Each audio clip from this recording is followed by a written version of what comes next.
Zhang Yi spent the morning mastering the excavator's simple controls, pushing the massive bucket and lever to carve a 3-meter-deep trench through the relentless snow.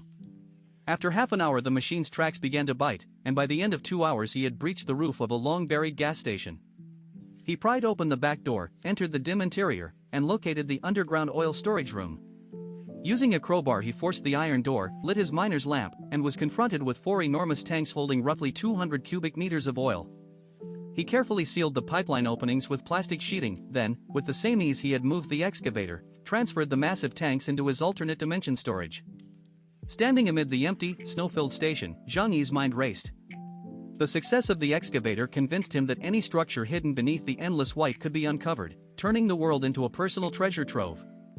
He felt an exhilarating surge of confidence, believing that scarcity would no longer threaten him or his group. With the fuel secured, he rode the excavator's tracks back to the surface, mounted his snowmobile, and headed to the Wanda Plaza supermarket, where he bought 2 bags of junk food to bring back to Building 25. Back at the safe house, the residents gathered as Zhang Yi distributed the food.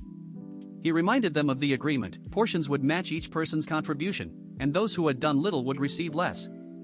The recent sniper rifle incident had left everyone wary of speaking out, and the memory of his lethal defense reinforced his authority. Li Changbin and Jian Lei, who had missed the previous night's duty, received only a single, insufficient portion, prompting them to question how they could secure more. Seizing the moment, Zhang Yi announced a new policy: any outsider from another building could be killed, and the bodies could be exchanged for additional food. He singled out the neighboring Tianhangang's Building 26 as the first target, igniting excitement in Li Changbin and Jian Lei, who saw a chance to prove themselves and earn more. The others listened with mixed reactions, but the promise of extra rations made the prospect tempting, setting the stage for a new wave of aggressive raids beyond their walls. After the food distribution, tension flared when Lin Caning provoked a scene that Jian Lei and Li Changbin swiftly subdued, after which Zhang Yi ordered the group to return home.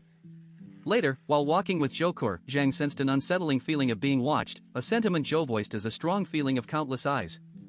Their conversation was cut short when a black crack appeared in the stairwell door on the 13th floor, and a blood-red eye stared back. The door burst open and a disheveled woman, Aunt Lin, long missing from the community, sprinted out, brandishing a knife and screaming for vengeance over her grandson's death. Zhang Yi reacted instantly, shoving Zhou aside as the knife slashed through the air. He rolled down the narrow stairs, protected by his thick coat and bulletproof vest, and retrieved a heavy crowbar from his alternate dimension cache. With a single, brutal swing he struck Aunt Lin's shoulder, shattering bone and snapping 3 of her fingers, causing the knife to clatter to the floor. The patrol team that arrived heard the commotion, questioned Zhang, and, trusting his word that the woman had tried to kill him, condemned her as a threat and left him to handle the situation alone. Zhou Kur, trembling, asked if Zhang was unharmed. He assured her he was safe and warned Aunt Lin that she could not harm him. Aunt Lin, bloodied and furious, ranted that Zhang Yi had caused her grandson's death, accusing him of withholding medicine and demanding his blood. Zhang remained calm, explaining that Chen Jianghao's men had killed the boy and that he had even helped defeat Chen, positioning himself as an inadvertent benefactor rather than a murderer. The revelation momentarily stunned Aunt Lin, but her rage only intensified as she spat curses, refusing to accept any justification. The chapter closed with her still seething on the stairs, her broken hand clutching the empty knife, while Zhang and Zhou stood amid the lingering tension, aware that the building's fragile peace was once again on the brink of collapse. Zhang Yi confronts Aunt Lin with a cold, relentless accusation, insisting he had arrived at her home with medicine and saw her grandson Lin Xiaohu breathing, proving the child was still alive. Aunt Lin, frantic and guilt-stricken, denies it, but Zhou Kur confirms the medicine was indeed arranged and that Lin's premature belief the boy was dead prevented any rescue.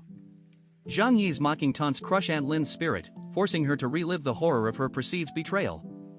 In a brutal escalation, Zhang Yi shoves the broken, sobbing woman down the stairwell. She crashes onto the next floor, bleeding and coughing up blood while pleading for death. With a twisted grin, Zhang Yi declares he will warm her up, pulls a bottle of alcohol from the alternate dimension storage, douses Aunt Lin's wounds, and lights it with a cigarette, igniting a sudden blaze that races up the stairwell. The fire's roar is accompanied by Aunt Lin's scream as neighbors watch in stunned revulsion, whispering about her imminent freeze death. After the flames flare, the onlookers step aside, allowing Zhang Yi to walk away without looking back, his reputation for mercilessness oddly reinforced by this brief, cruel act of kindness.